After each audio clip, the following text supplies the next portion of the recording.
친구라는 사람 때문에 집까지 잃을 뻔했습니다. 떨리는 목소리로 말씀하시는 이정희 할머님의 눈가에는 씁쓸한 회한이 서려 있었습니다. 40년 직이라며 접근해서는 투자 수익률이 높다고 꼬드겼어요. 자식들에게 짐 되기 싫어 1억 5천을 맡겼는데 결국 그 돈 다시는 볼 수 없게 되었습니다. 매년 65세 이상 노인을 대상으로 한 친구 사칭 사기는 3,200건, 피해액만 해도 무려 920억 원에 달합니다. 하지만 이것은 겉으로 드러난 사례일 뿐입니다. 가족에게조차 말하지 못하고 혼자 아픔을 삼키는 피해자들까지 합하면 그 규모는 상상을 초월합니다. 더 가슴 아픈 것은 재산 피해를 넘어 평생 쌓아온 인간관계에 대한 신뢰와 자존감이 송두리째 무너진다는 점입니다. 왜 이토록 많은 어르신들이 노후에 인간관계의 함정에 빠지고 마는 걸까요? 답은 의외로 명확합니다. 바로 3.33 법칙을 모르기 때문입니다. 오늘 제가 여러분께 소개해드릴 3.33 법칙은 노년학 전문가들과 노인 심리학자들이 수천 명의 행복한 노년을 연구한 끝에 발견한 관계의 황금률입니다. 이 법칙만 잘 이해하고 적용하신다면 더 이상 위험한 관계에 빠질 일도 소중한 것을 잃을 일도 없을 것입니다. 구독과 좋아요 버튼 눌러주시고 지금부터 이 소중한 지혜를 함께 알아가 보겠습니다. 먼저 30년간 공무원으로 근무하다 은퇴하신 김명준 할아버님의 이야기로 시작해 보겠습니다. 김 할아버님은 은퇴 후 갑작스러운 시간의 여유와 사회적 역할 상실로 깊은 고립감을 느끼셨습니다. 그러던 중 우연히 재취업 설명회에서 만난 사람들과 가까워졌고 이들이 권유하는 투자에 퇴직금 대부분을 투자했습니다. 매일 연락해서 안부를 물어주고 집에까지 찾아와 대화를 나눠주니 정말 가족 같았어요. 내가 외롭다는 걸 어떻게 알았는지 그 관심이 너무 고마웠습니다. 하지만 그 가족 같은 관심의 끝은 처참했습니다. 3개월 만에 퇴직금 2억 원이 사라졌고 김 할아버님은 심각한 우울증까지 겪게 되었습니다. 이런 비극을 막아주는 3.33 법칙의 첫 번째 3은 바로 세 종류의 관계망을 의미합니다. 노년기에는 반드시 세 가지 다른 성격의 인간관계를 균형 있게 유지해야 합니다. 첫 번째는 가족 관계망입니다. 가족은 우리 삶의 뿌리이며 가장 기본적인 안전망입니다. 하지만 많은 어르신들이 자녀들에게 부담 주기 싫다는 생각에 중요한 결정이나 고민을 혼자 떠안곤 합니다.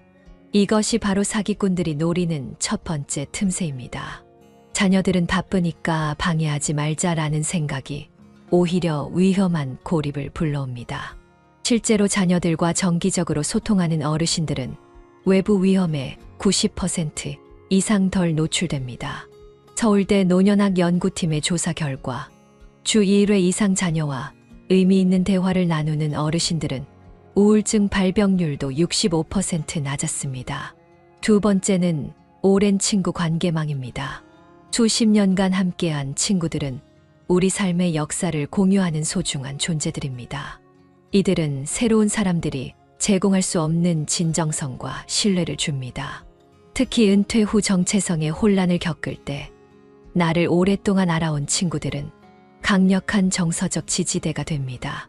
경기도 용인에 사시는 박영수 할아버님은 이렇게 말씀하셨습니다. 은퇴하고 갑자기 내가 누구인지 모르겠더라고요. 하지만 40년 지기 친구들과 매주 만나면서 다시 나를 찾았습니다. 그들은 내가 어떤 직함이 아닌 그냥 영수로 대해주니까요. 세 번째는 새로운 관계망입니다. 많은 어르신들이 간과하는 부분이지만 노년기에 새로운 관계를 형성하는 것은 매우 중요합니다. 새로운 배움, 새로운 취미를 통해 만나는 새 인연들은 신선한 자극과 활력을 불어넣어 줍니다. 하지만 여기서 명심해야 할 핵심이 있습니다. 바로 이 세 관계망 사이의 균형입니다. 어느 하나에만 지나치게 의존하면 위험합니다. 가족에게만 의존하면 그들에게 부담을 주고 오랜 친구들에게만 의존하면 시야가 좁아지며 새로운 관계에만 빠지면 판단력이 흐려질 수 있습니다. 3.33 법칙의 두 번째 삶은 세 가지 접촉 방식을 의미합니다. 건강한 관계 유지를 위해서는 세 가지 방식의 소통이 모두 필요합니다. 첫째는 직접 대면입니다. 아무리 기술이 발달해도 얼굴을 마주보는 만남의 가치는 대체할 수 없습니다. 연구에 따르면 직접 대면은 옥시토신이라는 신뢰 호르몬의 분비를 촉진시켜 관계의 질을 높입니다. 둘째는 음성 소통입니다. 목소리에는 문자로는 전달할 수 없는 감정과 뉘앙스가 담겨 있습니다. 특히 전화 통화는 거동이 불편하거나 거리가 먼 상황에서도 정서적 연결을 유지하는 중요한 수단입니다. 셋째는 문자 소통입니다. 메시지나 이메일은 깊은 생각을 정리해서 전달할 수 있고 상대방이 편한 시간에 확인할 수 있다는 장점이 있습니다. 특히 손자녀와의 소통에서는 문자 메시지가 중요한 연결고리가 되기도 합니다. 문제는 많은 어르신들이 이 세 가지 소통 방식 중 하나에만 의존한다는 점입니다. 특히 사기범들은 이런 불균형을 노립니다. 직접 대면만 하는 경우 감정에 호소하는 방식으로 접근하고 전화만 하는 경우 급박함을 강조하며 문자만 사용하는 경우 공식적인 문서나 증거를 가장하는 방식으로 속임수를 씁니다. 처음엔 그저 전화로만 연락하더니 점점 직접 만나자고 했어요. 고향 사투리까지 써가며 친근하게 다가와서 경계심이 풀렸죠. 1억 원의 피해를 입은 최동철 할아버님의 말씀입니다. 나중에 알고 보니 그 사람들 제 전화 통화를 다 도청해서 제 약점을 연구했더라고요. 이제 3.33 법칙의 마지막 3에 대해 알아보겠습니다. 이것은 세 가지 검증 단계를 의미합니다. 어떤 중요한 결정이나 거래를 하기 전에 반드시 거쳐야 할 세 단계입니다. 첫 번째는 3일의 법칙입니다. 중요한 결정은 최소 3일 동안 생각해 보세요. 즉각적인 결정을 유도하는 것은 전형적인 사기 수법입니다. 오늘만 특별 할인, 지금 아니면 기회가 없다는 말에 주의하세요. 진정한 기회라면 숙고할 시간을 충분히 줍니다. 경북 안동에 사시는 이수진 할머님은 이렇게 말씀하셨습니다. 재혼하자는 제안을 받았을 때 3일 규칙을 떠올렸어요. 그 시간 동안 차분히 생각해보니 상대방이 제 집을 노리고 있다는 걸 깨달았죠. 결국 그 사람 다른 할머니들에게도 똑같은 제안을 했더라고요. 두 번째는 3인의 법칙입니다. 중요한 결정을 내리기 전 신뢰할 수 있는 세 사람에게 조언을 구하세요. 가족, 오랜 친구, 전문가 등 서로 다른 관점을 가진 사람들의 의견을 종합하면 판단의 균형을 유지할 수 있습니다. 요양원에 가야 할지 고민될 때 아들 주치의 오랜 이웃에게 각각 물어봤어요. 세 사람의 의견이 모두 달랐지만 그 과정에서 제가 진정으로 원하는 것이 무엇인지 깨달았습니다. 87세 황미숙 할머님의 경험담입니다. 세 번째는 세 가지 질문의 법칙입니다. 어떤 제안이나 관계를 평가할 때 스스로에게 세 가지 핵심 질문을 던지세요. 첫째, 이것이 너무 좋아 보이는 이유는 무엇일까? 지나치게 완벽해 보이는 제안일수록 의심해 보세요. 둘째, 내가 이 결정을 망설이는 이유는 무엇일까? 내면의 불안함은 종종 위험, 신호를 포착한 직관적 반응입니다. 셋째, 만약 내 자녀나 친구가 이런 상황이라면 어떤 조언을 해줄까? 이런 관점의 전환은 놀라운 통찰력을 줍니다. 투자 권유를 받았을 때 만약 내 딸이 이런 제안을 받았다면 어떻게 조언할까 생각해 봤어요. 그러자 갑자기 모든 것이 의심스러워졌고 결국 사기를 피할 수 있었습니다. 전직 교사 박정희 할머님의 지혜입니다. 이 3.33 법칙은 단순히 사기나 피해를 예방하는 것 이상의 가치가 있습니다. 이는 노년의 관계를 풍요롭고 균형 있게 발전시키는 지혜의 체계입니다. 이 법칙을 실천한 어르신들은 삶의 만족도가 평균 65% 향상되었다는 연구 결과도 있습니다. 이제 3.33 법칙을 실제 일상에 어떻게 적용할 수 있는지 구체적인 방법을 알아보겠습니다. 먼저 가족 관계망, 오랜 친구 관계망, 새로운 관계망을 어떻게 균형 있게 발전시킬 수 있을까요? 가족 관계망 강화를 위해서는 정기적 소통 일정을 만드는 것이 효과적입니다. 매주 특정 요일에 화상 통화를 하거나 한 달에 한 번 가족 모임을 갖는 등 구체적인 계획을 세우세요. 하지만 여기서 중요한 것은 양보다 질입니다. 짧더라도 의미 있는 대화가 형식적인 긴 만남보다 훨씬 가치 있습니다. 저는 매주 일요일 저녁 8시에 자녀들과 30분간 화상 통화를 합니다. 짧지만 이 시간만큼은 서로에게 온전히 집중하죠. 덕분에 서로의 삶을 자연스럽게 공유하게 됩니다. 인천에 사시는 김영자 할머님의 지혜입니다. 오랜 친구 관계망 유지를 위해서는 공통 관심사 활동이 효과적입니다. 함께 산책하기, 독서 모임, 고향 방문 등 공유할 수 있는 활동을 정기적으로 계획하세요. 이런 활동은 단순한 만남을 넘어 관계의 깊이를 더합니다. 은퇴 후 대학 동창들과 인생 2막 독서 모임을 시작했어요. 매달 한 권의 책을 읽고 토론하는데 60년 지기 친구들과 새로운 주제로 대화하니 관계가 더 깊어지더군요. 대전의 유명호 할아버님의 사례입니다. 새로운 관계망 구축을 위해서는 학습 커뮤니티에 참여하는 것이 좋습니다. 평생교육센터, 노인복지관, 온라인 강좌 등 배움의 장소에서는 자연스럽게 공통 관심사를 가진 새로운 인연을 만날 수 있습니다. 72세의 스마트폰 활용법 강좌를 듣기 시작했는데 거기서 만난 분들과 실버 IT 동아리를 만들었어요. 이제는 함께 여행 앱으로 여행도 다니고 SNS로 일상도 공유합니다. 강원도 춘천의 이명숙 할머님의 변화입니다. 두 번째로, 3가지 접촉 방식을 어떻게 효과적으로 활용할 수 있을까요? 직접 대면의 질을 높이기 위해서는 완전한 현존이 핵심입니다. 만남 중에는 스마트폰을 멀리하고 온전히 그 시간과 상대방에게 집중하세요. 연구에 따르면 15분에 집중된 대화가 3시간의 산만한 만남보다 관계 만족도를 더 높입니다. 음성 소통을 위해서는 정기적 통화 루틴을 만드세요. 걷기나 산책 중 전화 통화는 신체 활동과 소통을 동시에 할 수 있어 효율적입니다. 특히 멀리 사는 지인과의 관계 유지에 효과적입니다. 매주 화요일 오전에 산책하며 대학 시절 친구와 통화합니다. 20년째 이어온 습관인데 이 친구는 제 인생의 가장 든든한 지지자가 되었습니다. 부산의 박종철 할아버님 사례입니다. 문자 소통의 효과를 높이려면 감사 메시지 전송을 습관화하세요. 매일 한 사람에게라도 감사의 마음을 담은 짧은 메시지를 보내보세요. 이는 관계의 긍정적 순환을 만드는 강력한 방법입니다. 매일 아침 손자에게 오늘 하루도 행복하길 메시지를 보냅니다. 처음엔 형식적으로 시작했지만 지금은 서로에게 가장 소중한 일과가 되었어요.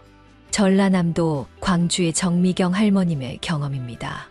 마지막으로 3가지 검증 단계를 실생활에 어떻게 적용할 수 있을까요? 3일의 법칙을 실천하기 위해서는 결정 일지를 작성해 보세요. 중요한 결정이 필요할 때 메모장이나 수첩에 그 내용을 기록하고 3일 동안 매일 한 번씩 검토하며 생각의 변화를 추적합니다. 놀랍게도 많은 경우 시간이 지날수록 초기의 감정적 판단이 달라지는 것을 발견할 수 있을 것입니다. 주식 투자 권유를 받았을 때 결정 일지를 작성했어요. 전날에는 큰 수익이 기대된다고 썼는데 둘째 날에는 왜 이렇게 서두르게 하지? 라는 의문이 생겼고 셋째 날에는 이것은 사기일 수 있다는 결론에 도달했습니다. 전 교직원 박상철 할아버님의 경험입니다. 3인의 법칙을 위해서는 신뢰 자문단을 구성해 보세요. 가족, 친구, 전문가 등 서로 다른 관점을 가진 3명을 미리 정해두고 중요한 결정이 필요할 때 이들의 조언을 구하는 것입니다. 중요한 것은 단순히 이거 어때? 라고 묻는 것이 아니라 상황을 구체적으로 설명하고 솔직한 의견을 구하는 것입니다. 저는 의사 결정을 할 때마다 딸, 옛 직장 동료, 주치의에게 각각 물어봅니다. 세 사람의 의견이 일치하면 진행하고 한 명이라도 의문을 제기하면 제고합니다. 이 방식 덕분에 여러 번 위험한 상황을 피할 수 있었습니다. 서울의 최영식 할아버님 사례입니다. 세 가지 질문의 법칙을 실천하기 위해서는 2심의 시간을 일상화하세요. 매일 저녁 5분이라도 그날 있었던 일이나 결정에 대해 세 가지 핵심 질문을 던져보는 습관을 들이는 것입니다. 이런 자기 성찰의 시간은 판단력을 날카롭게 유지하는데 큰 도움이 됩니다. 매일 잠들기 전 오늘 나에게 너무 좋아 보였던 것은 무엇인가? 내가 망설였던 것은 무엇인가? 내 손자라면 어떻게 조언할까? 이 세 질문을 스스로에게 합니다. 이 습관이 저를 많은 함정에서 구해냈습니다. 경남 진주의 이순자 할머님의 지혜입니다. 지금까지 3.3 법칙에 대해 알아보았습니다. 하지만 이 법칙을 실천하는 데 있어 한 가지 중요한 점이 있습니다. 바로 시작은 작게, 꾸준히입니다. 한꺼번에 모든 것을 바꾸려 하면 오히려 부담이 되어 지속하기 어렵습니다. 대신 작은 것부터 시작해 점진적으로 확장해 나가는 것이 중요합니다.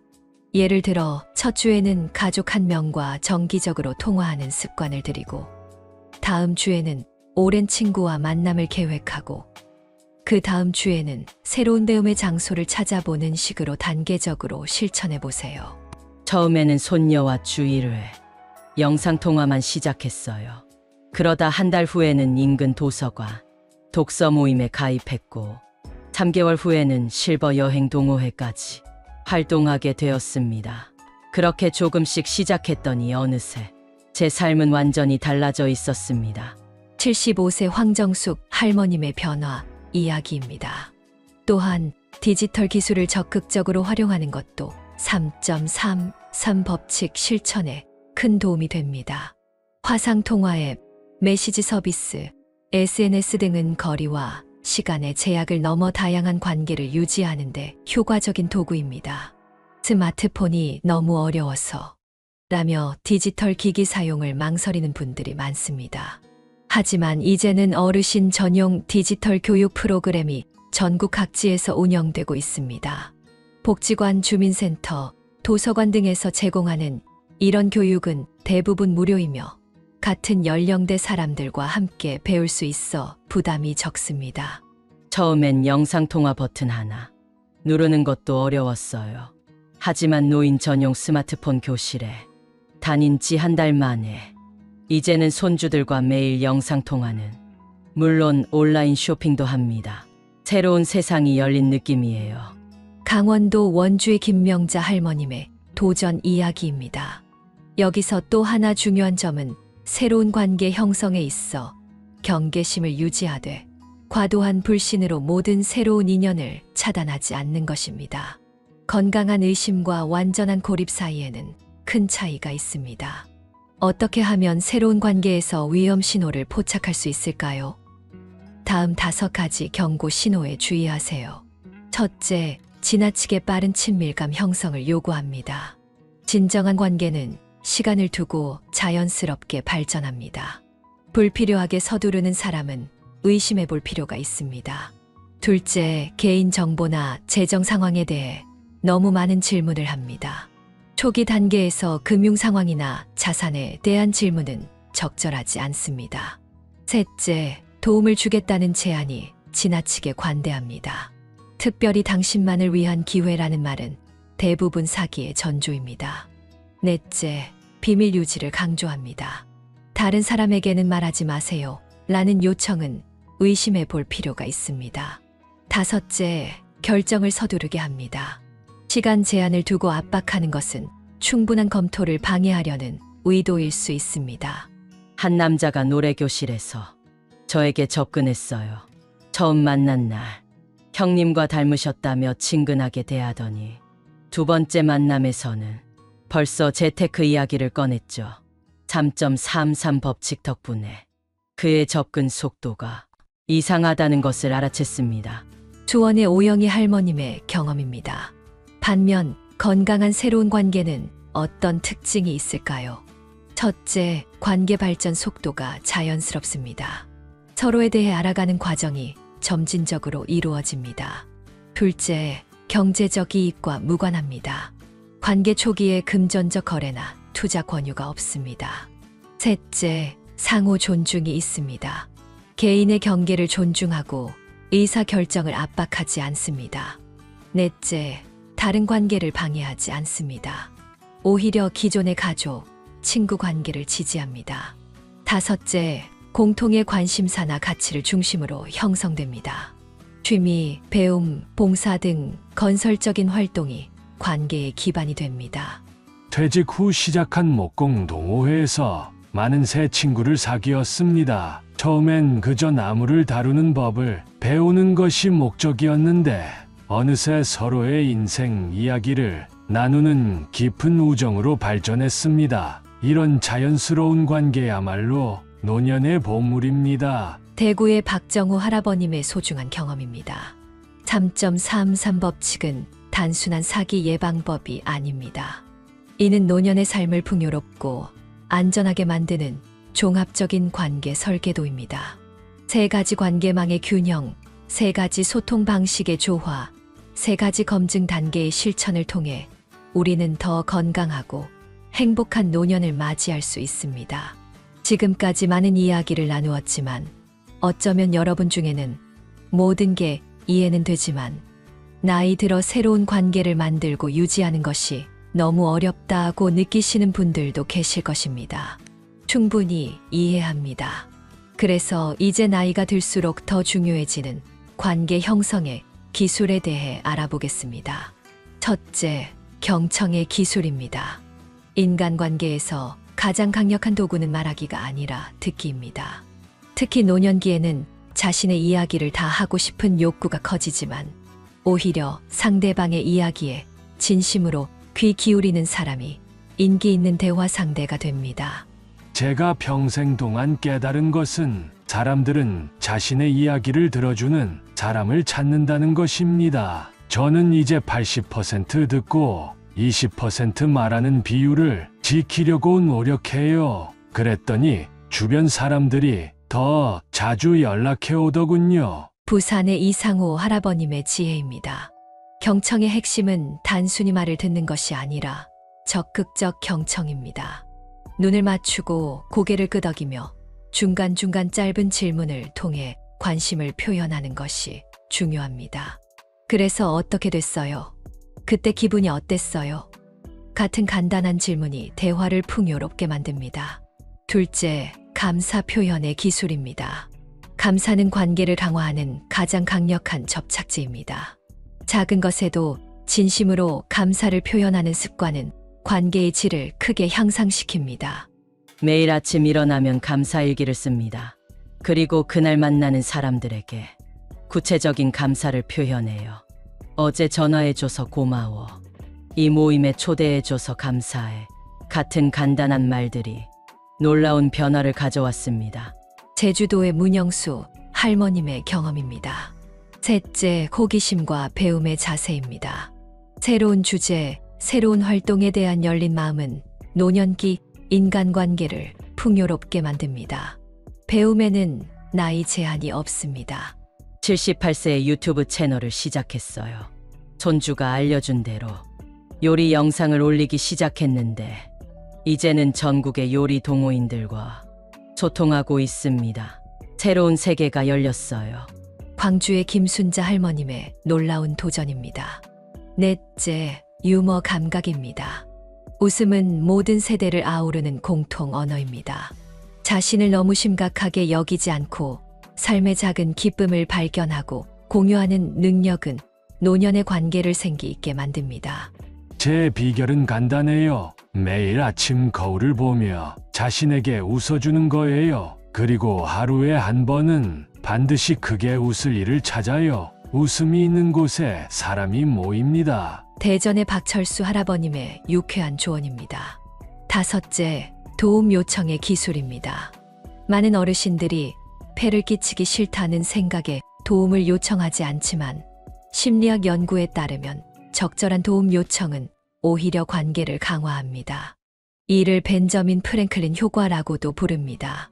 처음에는 도움을 요청하는 것이 자존심 상해서 망설였어요. 하지만 용기를 내어 이웃에게 스마트폰 사용법을 물어보았더니 그것이 오히려 깊은 우정의 시작이 되었습니다. 이제는 서로 도움을 주고받는 가까운 친구가 되었어요. 서울의 윤미영 할머님의 경험담입니다. 이 5가지 관계 기술을 3.3 법칙과 결합하면 노년기 인간관계의 황금 방정식이 완성됩니다. 다양한 관계망, 다채로운 소통 방식, 현명한 판단력, 그리고 관계 형성의 기술이 어우러질 때 진정한 노년의 행복이 찾아옵니다. 지금까지 우리는 노후 인간관계의 황금 법칙인 3.33에 대해 알아보았습니다. 이제 이 법칙을 실천한 분들의 실제 성공 사례를 통해 이 지혜가 어떻게 인생을 변화시킬 수 있는지 살펴보겠습니다. 경기도 성남에 사시는 78세 장미영 할머님은 남편과 사별 후 깊은 우울감에 빠졌습니다. 자녀들은 모두 해외에 살고 있어 정서적 고립감은 더욱 심했습니다. 그러던 중 우연히 3.33 법칙에 대해 알게 되었고 이를 실천하기로 결심했습니다. 처음에는 정말 힘들었어요. 40년 넘게 남편에게만 의존했던 저에게 새로운 관계를 만든다는 거, 등산하는 것보다 어려웠으니까요. 장 할머님은 작은 실천부터 시작했습니다. 먼저 매주 목요일에 자녀들과 화상 통화를 하는 정기 일정을 만들었습니다. 다음으로 오랜 친구 3명에게 연락해 한 달에 한 번 점심 모임을 시작했습니다. 가장 어려웠던 것은 새로운 관계망 구축이었습니다. 하지만 용기를 내어 동네 복지관에 실버 합창단에 가입했고 그곳에서 비슷한 처지의 새 친구들을 만났습니다. 1년이 지난 지금 제 인생이 완전히 달라졌어요. 이제는 혼자 있는 시간이 부족할 정도로 일정이 가득합니다.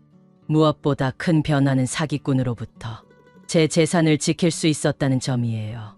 장 할머님은 최근 투자 권유를 받았을 때 3인의 법칙을 적용해 자녀, 변호사 친구, 합창단 지인에게 자문을 구했고 결국 그것이 사기임을 알아차릴 수 있었습니다. 또 다른 성공 사례는 전라북도 전주의 82세 박민철 할아버님입니다.